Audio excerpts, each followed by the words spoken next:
너를 토하여 버리리라. 아멘. 할렐루야. 오늘 또 거룩한 주일 예배 가운데 오신 여러분을 주님의 이름으로 환영하고 축복합니다. 바라옵기는 하나님의 말씀이 여러분에게 큰 은혜의 시간이 될 수 있고 또 믿음으로 결단할 수 있는 소중한 시간이 될 수 있기를 예수님의 이름으로 간절히 축원합니다. 오늘 이 시간에는 미지근한 신앙 습관 극복하기 두 번째이자 마지막 시간으로 잠시 하나님의 말씀을 나누도록 하겠습니다. 말씀을 나누기 전에 잠깐 혹시 여러분 가운데 꼭 보면 호기심이 많으신 분이 계십니다. 궁금하신 분이 많이 계신데요. 목사님이 평상시에는 안경 쓰고 설교를 했는데 오늘은 왜 안경을 안 썼지? 그거 생각하다가 예배에 집중 못할 것 같아서 제가 변명을 드리도록 하겠습니다. 일부 예배 때 강대상에 올라와서 안경을 닦는데 이 코 받침대가 툭 떨어지는 거예요. 보니까 부러졌습니다. 그래서 쓰니까 삐딱해 해갖고 안 쓰는 게 낫겠다 싶어서 그런 것이니까 이제 호기심은 여기서 싹 멈춰주시면 되겠습니다. 꼭 계세요. 왜 안 쓰셨지? 이렇게 하신 분이 계셔서 제가 변명 아닌 변명을 드립니다. 어르신들 가운데 옛날 가난하고 어려웠을 때를 생각하면 그때는 어떻게 살았나라는 생각이 들 때도 있을 것입니다. 예를 들면 우리나라도 1970년대 이전까지는 국민 대다수가 이 가난한 형편에 있었습니다. 그래서 집집마다 함께 동거했던 존재들이 무엇이었습니까? 바로 그 유명한 쥐, 바퀴벌레, 빈대, 이 이런 것들이었지요. 어떻게 보면 방금 말씀드린 이 네 가지는 이 사람을 괴롭히는 대표적인 4대 악입니다. 예를 들면 쥐 같은 경우는 밤만 되면 이 방 천장에서 후다닥 후다닥 거리면서 뛰어다니는데 마치 밤에만 노는 그런 모습들이 굉장히 귀찮습니다. 그죠? 막 후다닥 후다닥 하는데 보면 막 잡기놀이 하듯이 막 방 천장 위에 다니는 그런 경우가 많이 있는데 물론 그 당시에도 혹시 아파트에 사신 분들은 전혀 나는 잘 살아갖고 공감이 안 된다 그러실 수도 있겠지만 대부분이 이제 방 천장이 있고 그죠? 그냥 뭐 한옥이지만 하여튼 지가 좀 많았던 그런 시절이었습니다. 오늘날에는 아파트가 발달해서 뭐 많은 사람들이 아파트에 거주하고 있습니다만은 간혹 층간 소음 때문에 뭐 많은 갈등을 빚어내기도 합니다만은 당시에 이 쥐에 비하면 아무것도 아니에요. 쥐가 얼마나 요란한지 후다닥 후다닥 하다가 또 저끼리 싸우는지만 찍찍찍거리고 그죠? 난리가 아닙니다. 그래서 그 소리 때문에 숙면에 방해가 되는 경우도 많았죠. 그래서 간혹 열받았을 때는 긴 나무 막대기 같은 거 갖고 천장을 툭툭 치죠. 조용하라고. 그러면 쥐도 처음에는 또 놀라서 조용하고 있다가 또 잠깐 있다가는 또 말 안 들어요. 또 후다닥 후다닥 거리면서 뛰어다닙니다. 나중에는 도저히 참지 못하고 무엇을 합니까? 당시 국민 쥐잡이 도구인 찍찍이와 쥐약을 가지고 쥐를 잡기도 했죠. 또한 바퀴벌레 같은 경우도 어떻습니까? 이 밖에 나갔다 방문을 여는 순간이라든지 자다가 갑자기 목마르거나 이 소변 누고 싶을 때 불을 켜면 순식간에 뭔가 시커먼 것이 쫙 그죠? 쫙 사라지는 거예요. 그 가운데는 이 잘 먹어서 통통하고 큰 바퀴벌레는 심지어는 날기도 합니다. 그리고 빈대 같은 경우도 사람들을 얼마나 괴롭혔는지 모릅니다. 실컷 물어뜯겼죠. 또한 이 같은 경우도 예전에 제가 잠깐 언급했습니다만 뭐 이도 천빗이라는 거 있지 않습니까? 천빗으로 쫙 빗으면 이가 몇 마리씩 툭툭 떨어지고 심지어는 10마리가 툭툭 떨어지는데 웃으시는 분 보니까 아마 그런 경험들이 많이 계셨던 것 같습니다. 그리고 그것을 가지고 이제 손톱으로 톡톡 터뜨리면 그야말로 피가 얼마나 잘 먹었는지 피가 그죠? 팍 터져 나옵니다. 그래서 지금 생각하면 그때는 어떻게 그것들과 동거하며 살았을까 하는 생각이 들 것입니다. 현재 살아가는 우리 자녀 세대들은 뭐 빈대라든지 뭐 이 같은 것을 쉽게 발견하지 못하지만 가끔 밖에서 쥐를 보거나 바퀴벌레를 보면 기겁을 하고 소리 지르고 야단이 납니다. 그러한 모습을 보면 어르신들이나 부모 세대는 살짝 웃기도 하죠. 우리 때는 같이 살았는데 그러면서 그죠? 감사하게도 지금은 과거에 비해서 너무나도 좋은 환경 가운데 살아가고 있습니다. 올해로 광복 78주년이 되었는데 이 나라 이 민족이 격동기의 시기를 보내면서 참 많은 고생을 하였습니다. 그러나 이러한 고생이 절대로 헛되지 않은 것은 그렇게 선조 세대들이 열심히 최선을 다하며 살았기 때문에 이러한 수고와 헌신을 통해서 현재 우리 대한민국이 세계 10대 경제 대국으로 우뚝 선 것입니다. 또한 군사적으로도 이제는 우리 스스로 전투 비행기라든지 탱크 그리고 각종 무기를 만들어낼 뿐만 아니라 다른 나라에게도 수출까지를 하지요. 나아가 기술적으로는 반도체를 포함해서 각종 전자제품들, 자동차, 조선산업 등은 세계적으로도 인정을 받고 있습니다. 그리고 제4차 산업혁명과 AI 시대를 맞이하면서 로봇공학이라든지 또 원자력, 그리고 우주항공산업 등도 이제 세계적인 수준까지 올라갔습니다. 이렇게 대한민국은 하나님의 은혜 가운데 발전하고 성장을 했습니다. 그러나 이 모든 과정을 이루기까지 그 이면에는 복음의 능력이 있었습니다. 이게 무슨 말인가 하면 수많은 격동기의 시대에도 복음은 사람들의 심령 가운데 희망과 소망 또한 열심히 살려는 의지와 마음에 불을 지폈습니다. 그리고 뜨거웠습니다. 최선을 다했습니다. 나아가 간절함과 절박함 가운데 오직 하나님만 바라보며 순수한 마음으로 믿음 생활을 했습니다. 이러한 모습들이 아무랬던 과거 사회에 지대한 영향력과 또 선한 영향력을 끼친 것도 사실이었습니다. 그러나 21세기를 맞이한 현대는 어떻습니까? 그 뜨거웠던 신앙의 열정이 지금은 비교할 수 없을 정도로 미지근해져 버렸다는 것이죠. 그런 의미에서 오늘 본문에 나오는 라오디게아 이 교인들의 신앙 상태가 그러했습니다. 사실 사도 요한이 활동하던 이 초대교회 당시에는요, 내부적으로나 또 외부적으로 거대한 도전과 함께 수많은 핍박과 환난, 고난과 고통 가운데 있었습니다. 그러니 교회가 이 성도가 하나님의 말씀 위에 바로 서 있기조차도 참 버거웠습니다.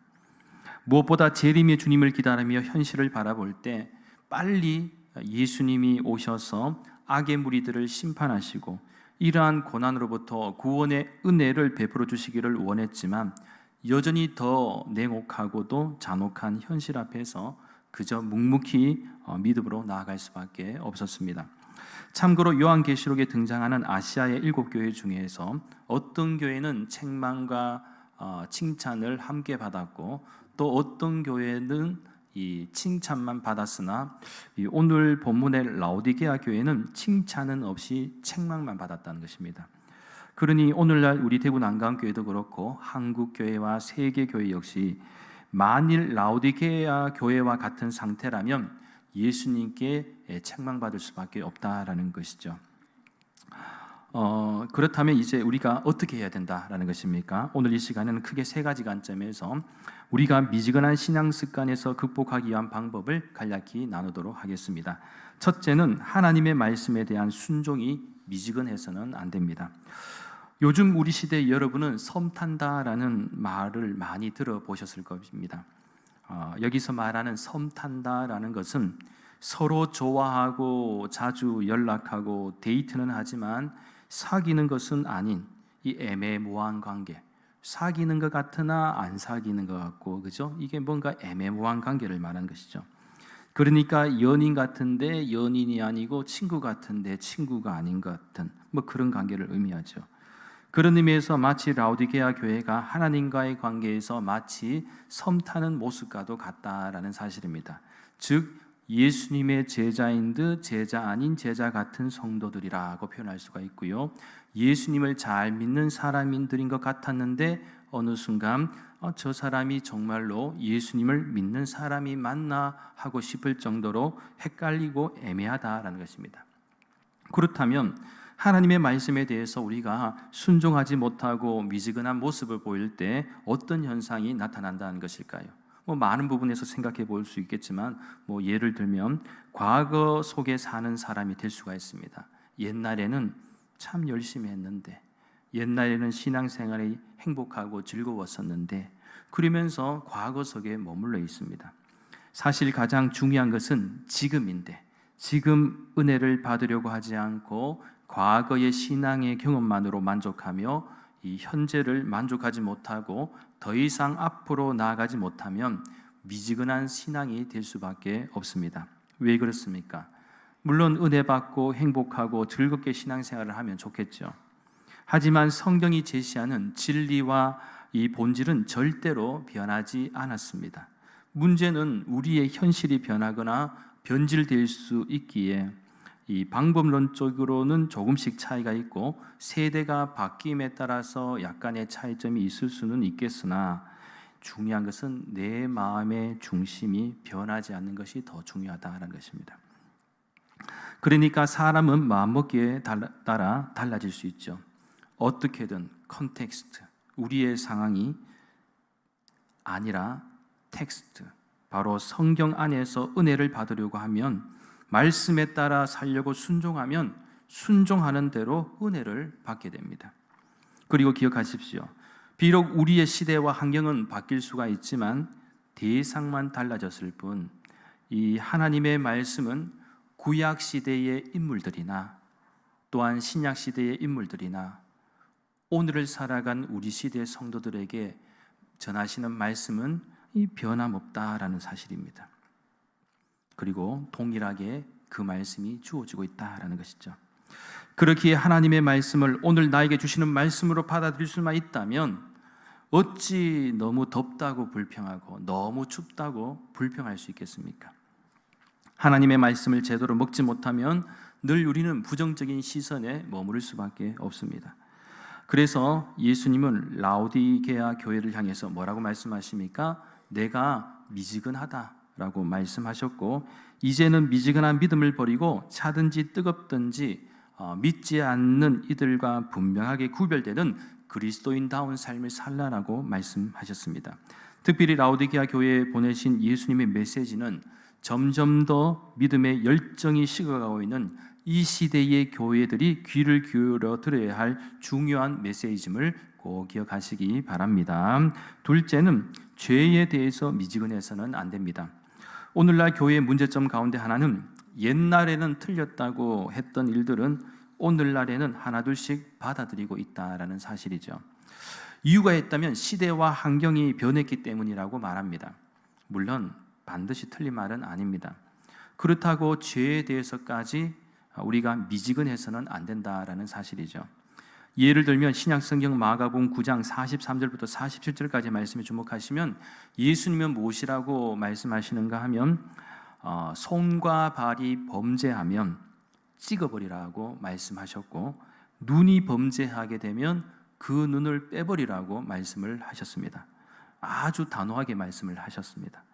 즉 그러면서 하시는 말씀이 이러한 손과 발과 눈을 가지고 지옥에 가는 것보다는 낫다라고 말씀하신 것이죠. 그러니까 우리 스스로가 저지를 수 있는 이 죄악에 대해서 우리가 단호하게 이렇게 잘라내지 않으면 결국은 하나님의 심판을 받을 수밖에 없다라는 사실입니다. 그렇기에 죄는 적당히 구슬리고 타협해서는 이길 수가 없습니다. 죄는 완전히 문을 닫아야 피할 수 있는 것이지 조금이라도 문을 열어두면 그 좁은 틈을 비집고 죄가 들어오게 됩니다. 그래서 죄에 대해서는 단호하고 또 단호해야 합니다. 그래야 이길 수가 있습니다. 그리고 기억하십시오. 우리가 죄에 대해서 적당히 싸울 수는 있습니다. 우리는 적당히 싸울 수가 있겠지만 죄는 우리에 대해서 적당히 싸우는 법이 없다는 거예요.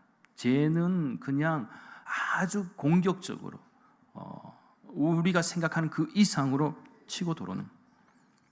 그리고 죄에 대해서 미지근할 때 오늘 보면 16절 후반절 말씀에서 뭐라고 말씀합니까? 내 입에서 너를 토하여 버리리라. 이 말씀도 잊지 말아야 할 것입니다. 그리고 이 부분은 구약성경 역대하 26장 말씀에 주목하시면 남유다의 제10대 왕이 된 우시야를 통해서 우리가 깨달은 교훈도 있습니다. 그것은 우시야가 16세에 왕이 되어서 무려 52년 동안 유다를 다스렸는데 그러니까 장기 통치를 했죠. 그런데 우시아를 보면 이 초기 통치는 매우 성공적이었다는 것입니다. 그리고 그 성공적인 이유를 역대하 26장 4절과 5절 말씀에서 잘 설명하고 있습니다. 우시아가 그의 아버지 아마샤의 모든 행위대로 여호와 보시기에 정직하게 행하며 하나님의 묵시를 밝히 아는 스가랴가 사는 날에 하나님을 찾았고 그가 여호와를 찾을 동안에는 하나님이 형통하게 하셨더라. 그러니까 우시아가 하나님 앞에서 정직하게 행하고 하나님을 가까이하고 하나님을 찾았을 때 하나님이 형통하게 해 주셨다는 것인데, 어느 정도로 형통하게 해 주셨는가 하면 26장에서 이제 전반적으로 좀 설명하고 있는 바로는, 당시 유다가 우리나라의 강원도의 넓이만큼도 되지 못한 아주 작은 영토를 가진 나라였지만 하나님의 도우심으로 인하여 우시아는 군사적으로, 경제적으로, 정치적 분야에서 대단한 성공을 이룬 인물이 되었습니다. 예를 들면 군사적으로는 블레셋을 정복하고 아라비아와 마온을 무찔렀으며 질에 겁먹은 암몬에게 조공을 받아내기도 했습니다. 그리고 그의 군대는 30만 7,500명이나 되었고 공장을 지어 전쟁 무기도 만들었습니다. 또한 경제적으로는 물웅덩이를 파서 평야와 평지에 가축을 키우고 산을 개간하고 밭을 일구어서 이 포도원을 만들었습니다. 그리고 정치적으로도 강성하여서 변방뿐만 아니라 멀리까지 이름을 떨치는 왕이 되었습니다. 이것이 역대하 26장에 담겨져 있는 이야기의 내용입니다. 그리고 여기서 한 가지 더 주목해야 할 부분이 있는데, 그것은 초창기 우시아 왕이 하나님 앞에서 죄를 짓지 않고 정직하게 행할 수 있었던 것은 바로 스가랴 선지자가 있었기 때문입니다. 그래서 역대하 26장 5절 전반절 말씀에서 스가랴가 사는 날에 하나님을 찾았고 라는 대목에 우리가 집중할 필요가 있는데, 스가랴가 사는 날에 하나님을 찾았고 라고 하면 우리가 또 어떤 생각을 해볼 수가 있습니까? 스가랴가 죽는 날에는 하나님을 찾지 않았고라고도 될 수가 있는 것이죠. 스가랴 선지자가 우리가 그 구약 성경에 그죠 소선지서에 담겨져 있지 않습니까? 그때 스가랴가 무엇을 선포했습니까? 회개의 복음을 전했죠. 하나님께로 돌아가야 된다라고 하고 그런 어떤 그 하나님의 그 묵시적 말씀을 전했어요. 옆에서 채찍질을 해준 거죠. 우시아 왕이 바로 갈 수 있도록 채찍질을 해주고 하나님의 메시지를 전해줬을 때는 정직하게 행했다는 것입니다. 자, 그런데요, 진짜 문제는 스가랴 선지자가 죽고 난 뒤였는데, 역시 역대하 26장 16절 말씀에 주목하시면 그가 강성하여짐에 그의 마음이 교만하여 악을 행하여 그의 하나님 여호와께 범죄하되 곧 여호와의 성전에 들어가서 향단에 분향하려 한지라, 이렇게 설명하고 있습니다. 한마디로 여호와 하나님 앞에서 교만하여 악을 행하였고, 이제 좀 살만하고 내가 좀 크니까 이제는 좀 됐다 싶으니까 교만해진 것이죠. 그리고 불순종의 죄를 저지른 것입니다. 그 결과가 바로 엄청난 성공을 거둔 그였지만은 말년에는 실패하고 문둥병이 들어서 비참한 생을 마감하였습니다. 그래서요, 오늘날에도 스가랴 선지자처럼 이 목회자의 역할이 참으로 중요합니다. 그러니까 가끔씩 제가 설교 가운데 여러분들이 잔소리같이 들리는 부분도 있을 것입니다. 또한 윤리도덕적으로 느껴지는 부분도 있을 것입니다. 하지만 하나님의 말씀이 여러분을 올가매는 것으로 오해해서는 안 됩니다.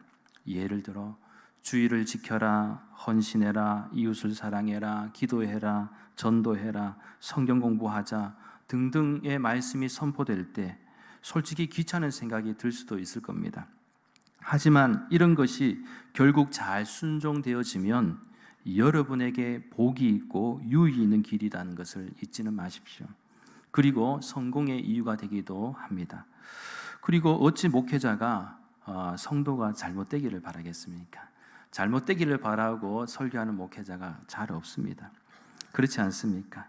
그래서 오늘날 목회자의 역할이 무엇입니까? 성도들이 곁길로 가지 않도록 영적 영향력을 미치는 데 있다라는 사실을 꼭 기억하시면서 항상 잘못된 길로 혹시 나아간다라고 생각될 때 현재 나의 영적 신앙 상태가 미지근하다고 또한 생각된다면 돌이킬 수 있는 은혜가 여러분에게 있기를 예수님의 이름으로 간절히 축원합니다. 마지막 셋째는 영혼 구원에 대해서 미지근해서는 안 됩니다. 교회 2000년 역사 가운데 지금까지 교회가 존재할 수 있었던 것은 복음의 능력 때문입니다. 이 복음의 능력은 바로 예수 그리스도께서 구원자이심을 선포하는 가운데 예수님이 우리의 구세주가 되심을 믿는 고백 가운데 지켜져 왔습니다. 만일 누군가의 희생과 헌신, 이 복음을 전하지 못했다면 오늘날 교회는 존재하지 못했을 것입니다. 하지만 복음을 통한 영혼 구원의 은혜가 있었기에 주님의 교회는 각 시대와 역사 속에서 늘 생명력 있게 존재할 수 있었고 수많은 영혼들이 구원을 받을 수가 있었습니다. 그리고 이러한 복음은 예수님께서 우리 믿는 성도들에게 부탁하신 이 마지막 대위임이기도 하죠. 즉 신약성경 마태복음 28장 19절과 20절 말씀에서 그러므로 너희는 가서 모든 민족을 제자로 삼아 아버지와 아들과 성령의 이름으로 세례를 주고 내가 너에게 분반 모든 것을 가르쳐 지키게 하라. 볼지어다 내가 세상 끝날까지 너희와 항상 함께 있을 것이다 라고 말씀을 하셨습니다. 영혼 구원에 대해서 부탁을 하셨고 또 신약성경 사도행전 1장 8절 말씀에서도 오직 성령이 너희에게 임하시면 너희가 권능을 받고 예루살렘과 온 유대와 사마리아와 땅끝까지 이르러 뭐라고요? 내 증인이 되라고 말씀을 하셨습니다. 따라서 우리 교회가 영혼 구원에 미지근한 신앙이 된다면 더 이상 성장과 부흥은 없습니다. 그리고 우리의 무관심으로 인하여 수많은 사람들이 예수님을 알지 못한 채 지옥으로 갈 수밖에 없다라는 것. 그렇기에 복음 앞에서 우리가 미지근할 때, 훗날 주님 앞에 섰을 때 우리가 어떤 책망을 들을까요? 오늘 본문 15절과 16절의 말씀처럼 내가 내 행위를 아노니 내가 차지도 아니하고 뜨겁지도 아니하도다. 내가 차든지 뜨겁든지 하기를 원하노라. 내가 이같이 미지근하여 뜨겁지도 아니하고 차지도 아니하니 내 입에서 너를 토하여 버리리라. 이런 책망을 듣는다면 우리 인생은 얼마나 비참하고도 부끄러운 인생이 될까요? 사랑하는 여러분, 이제 말씀을 정리합니다. 오늘 라오디게아 교회에게 주신 주님의 말씀을 통해서 우리는 여러 가지 많은 부분을 생각하게 되었습니다. 예수님은 미지근한 믿음을 가진 성도나 교회를 들어 사용하시지 않으십니다. 아니, 쓰지 않으십니다. 그래서 예수님은 오늘도 우리 교회와 또 성도들의 미지근한 믿음을 버리고 뜨거운 믿음을 가지고 주님을 섬기며 쓰임받는 교회와 성도가 되기를 원하신다는 사실을 꼭 믿으시기 바랍니다. 미지근한 믿음은 하나님보다 자신이 가진 세상의 것들을 더 의지하는 믿음입니다. 그렇기에 이런 미지근한 믿음을 버리고 믿음의 열정과 열심을 회복하여서 주님이 우리들에게 베풀어 주신 은혜와 사랑을 기억하며 주님 부르시는 그날까지 최선을 다해서 주님이 맡겨주신 귀한 사명을 충성되이 잘 감당하는 우리 대구 난강교회와 모든 믿음의 가정들 그리고 권속들이 될 수 있기를 예수님의 이름으로 간절히 축원합니다. 기도드리겠습니다. 거룩하신 하나님 감사를 드립니다. 주님은 우리를 위해 십자가에 달려 돌아가시고 부활하시어 우리를 위한 영원한 생명과 구원의 은혜를 베풀어 주셨습니다. 이제 우리가 더 이상 하나님의 말씀과 죄에 대해서 그리고 영혼 구원에 대해서 미지근한 신앙의 습관을 가진 모습이 아니라 열정과 열심을 가지고 다시 한번 최선을 다해 주님이 맡겨주신 귀한 사명을 충성되이 잘 감당하는 우리 대구 난강교회와 모든 믿음의 가정들 그리고 권속들이 되게 인도하여 주시옵소서. 감사드리며 모든 말씀 거룩하신 예수님의 이름으로 간절히 기도하옵나이다. 아멘.